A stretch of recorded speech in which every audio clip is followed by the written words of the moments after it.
السلام عليكم ورحمة الله وبركاته. أهلا وسهلا مشاهدينا الكرام أيها الإخوة والأخوات.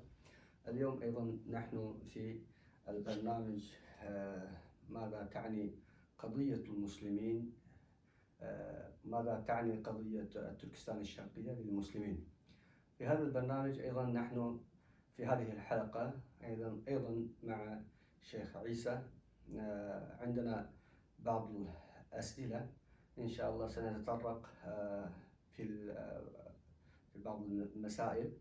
أهلا وسهلا شيخ عيسى. يا أهلا. اليوم عندنا أيضا بعض الأسئلة.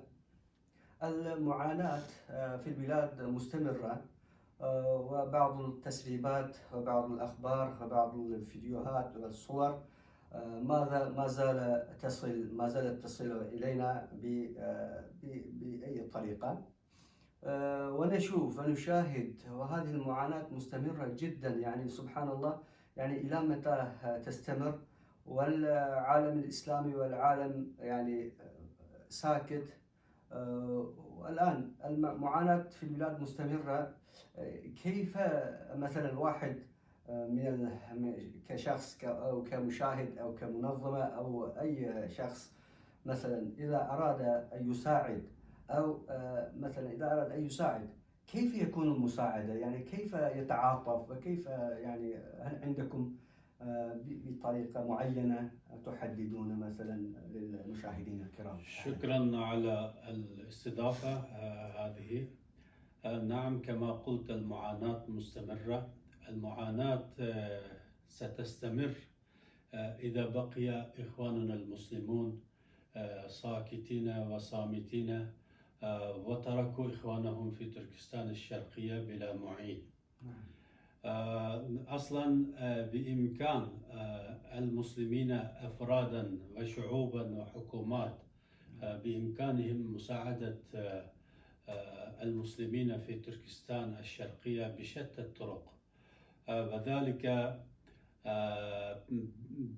بطرق الاحتجاج، سواء بتنظيم المظاهرات أمام السفارات الصينية أو نشر القضية الأيغورية لشعوب العالم الإسلامي، أو من خلال منظمات إسلامية. هناك على الأقل، نعم، ليست هناك دولة تحمي بيضة الإسلام والمسلمين، ولكن هناك منظمات إسلامية تتعاون فيما بينها وتهتم لقضايا الأقليات المسلمين في بقاع العالم.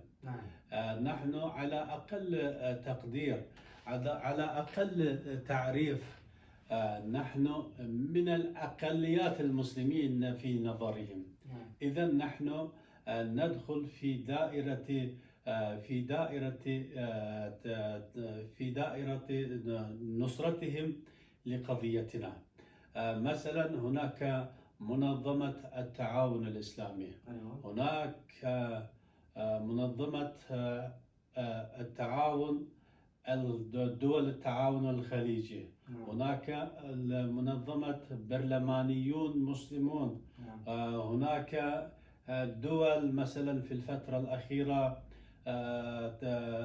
عقدت مؤتمرا في ماليزيا، ممثلة بماليزيا، إندونيسيا وتركيا كذلك. يعني من خلال هذه المنظمات يقدرون أن يهتموا أو على الأقل أن يستفسروا عن قضية المسلمين في تركستان الشرقية من السلطات الصينية.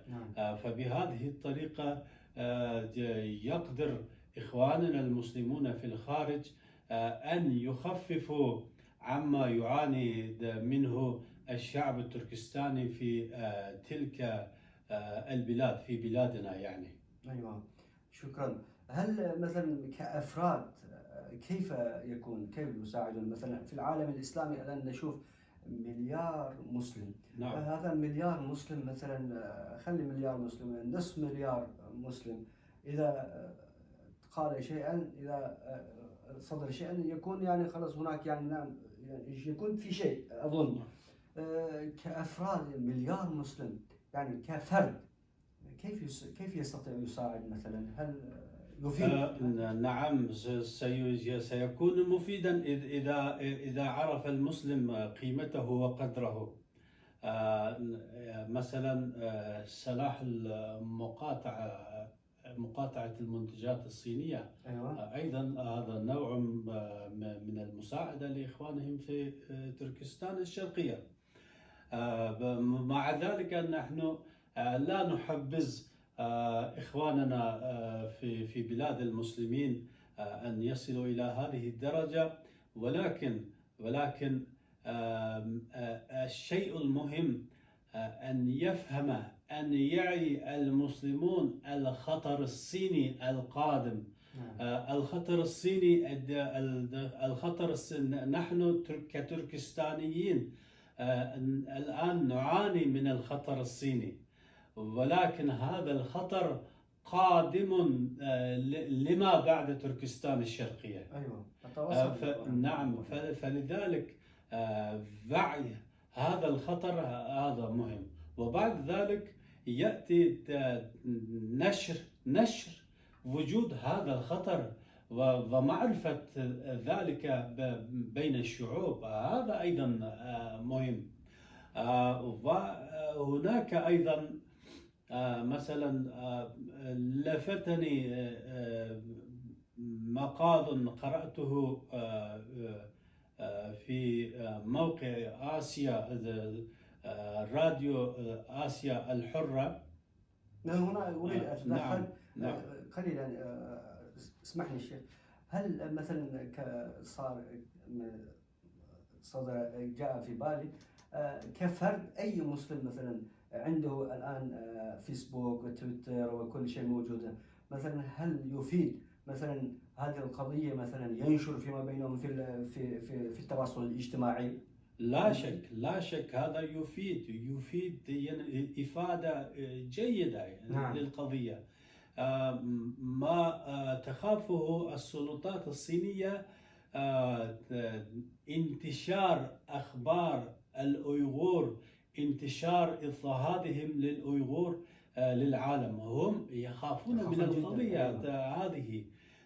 عموما شيوعيون عموما يخافون من الإعلام، فلذلك الصين بشكل عام مغلق للإعلام الحر. أما تركستان الشرقية يعتبر صندوق أسود. يعني نحن الآن نشاهد ما تسرب من هذا الصندوق الأسود. إذا نشر القضية التركستانية في مواقع التواصل الاجتماعي مثل فيسبوك، تويتر، كذا إلى آخره، أو نشر المقالات المتعلقة للأيغور يفيد كثيرا. نعم. شكرا فضيلة الشيخ. هنا يعني أنتم تفضلتم يعني كمنظمات الدولية والمنظمات العالمية والمنظمات الإسلامية كثيرة موجودة حتى في أوروبا وفي آسيا، نشوف يعني موجودين. مثلا أنتم قلتم مثلا إذا اتحدوا أو يعني فعلوا شيئا يعني هذا مفيد جدا. هل هناك نموذج من هذا القبيل؟ نعم، هناك نموذج ومثال يحتذى عليه. نعم.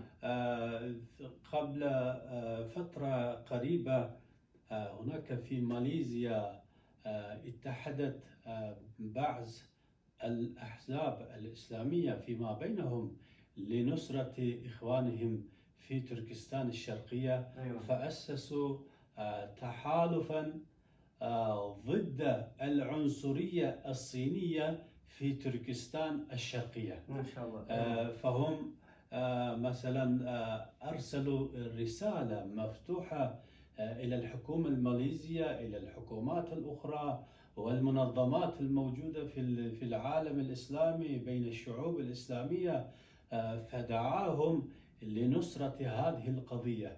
فهم قالوا أننا من الآن لا نسكت على ظلم، على ممارسات السلطات الصينية البشعة ضد إخواننا في تركستان الشرقية، وننشر قضيتهم ونعلم قضيتهم في أرجاء العالم، ونعلم قضيتهم للبشرية. نعم. فهم أخذوا على عاتقهم هذا العهد، فبدأوا بالعمل. نعم. هذا مثل حي. أيوة. يعني فلماذا نعم فلماذا لا يقدر مثلا المنظمات الموجودة في بقية الدول الإسلامية، مثلا في الدول العربية، وكذلك في تركيا مثلا، أيوة. وكذلك في الدول الأفريقية المسلمة. هناك علاقات الصين مع تلك الدول، خاصة علاقاتها الاقتصادية وطيدة جدا. أيوة. من خلال هذه العلاقة، من خلال نشر نصرة إخوانهم على هذا الطريق، فلماذا لا يقدرون؟ يعني يقدرون بكل، يعني يستطيعون. يمكن. نعم. نعم. نعم. شكرا فضيلة الشيخ لمعلوماتكم القيمة، وأيضا شكرا للمشاهدين الكرام. نتمنى ونرجو كواحد من أبناء تركستان الشرقيين هنا يعني أن تتبادروا في نصرة القضية المسلمة التركستانية. إخوانكم ينتظرون إليكم، وأيضا تقومون مثل ما قام المنظمات الإسلامية في ماليزيا، وأيضا المسلمون الأفراد الإخواننا أيضا يعني تقومون بنصرة إخوانكم الأيغور والتركستان الشرقيين في التواصل الاجتماعي، تويتر وفيسبوك وإلى آخره، في أي شيء عندكم. وأيضا نستودعكم الله، وإلى لقاء آخر. السلام عليكم ورحمة الله وبركاته.